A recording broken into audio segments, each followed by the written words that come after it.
First time order করলাম Facebook থেকে। দেখে নিয়ে একটা জামা অ্যালান সোলির অর্ডার করেছিলাম, অ্যালান সোলি দিয়ে তো ছিল নামটা। এবার দেখি এত কম দামের মধ্যে অ্যালান সোলি জামা কীরকম হতে পারে। তো প্রথমে আমি দেখলাম যে এটার যে প্যাকেটটা কী ধরনের করা ছিল, কোনো বক্স টক্স ছিল না। দুটো শার্ট অর্ডার করেছিলাম, বক্স টক্স না থাকার জন্য শার্টগুলো একরকম কীরকম ধরনের এসছে, একদম পুরো ভাঁজ হয়ে গেছে, জড়ো হয়ে গেছে। দেখে নিই এবার ভেতরে জামাগুলো ঠিকঠাক আছে, কী ধরনের রয়েছে। এই যে একটা শার্ট, এটা ব্লু কালারের একটা শার্ট অর্ডার করেছিলাম, কিন্তু এটার কাপড়টা একদম দেখছি না ভালো নয়।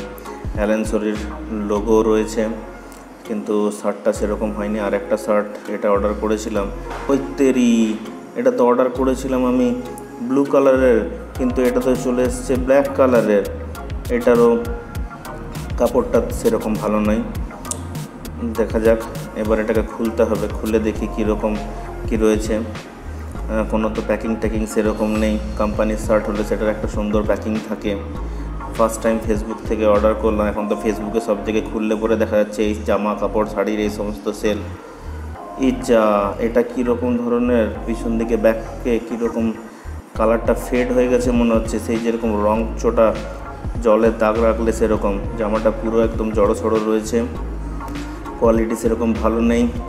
বোতামগুলো সেগুলো লুজ রয়েছে। এদিকে সেলাইটা সেটাও দেখছি ঠিকঠাক নেই, একদম জড়ো, ভালো লাগছে না জামাটা।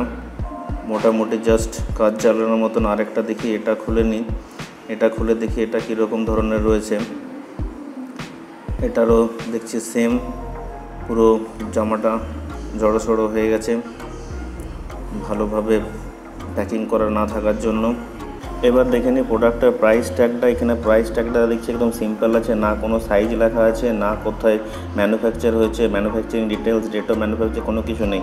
কিন্তু যদি এটা অরিজিনাল হতো, অরিজিনাল প্রাইস ট্যাগটা এইরকম দেখতে হতো, যেখানে প্রোডাক্টটার style, age, size, product quantity, কি প্রোডাক্ট আছে, তার ম্যানুফ্যাকচারিং ডিটেলস, তার কমপ্লেন্ট করার জন্য ডিটেলস, সব কিছু এখানে থাকতো। এমনকি যে প্রোডাক্ট আমরা কিনেছি তার যে জামাতে লোগো দেওয়া কোম্পানির স্টিকারটা লাগানো রয়েছে, সেই স্টিকারে প্রোডাক্টের যে স্টাইল নাম্বার, সেই স্টাইল নাম্বারটা মেনশন করা থাকবে। তাই আশা করছি তোমরা এবার যদি কোনো জিনিস ফেসবুক থেকে বা এই সমস্ত কোনো জায়গা থেকে কেনো, তাহলে অবশ্যই সেটা দেখে কিনবে, আর পারলে একটা ভালো জায়গা থেকে দেখে কেনার চেষ্টা করবে। Thank you.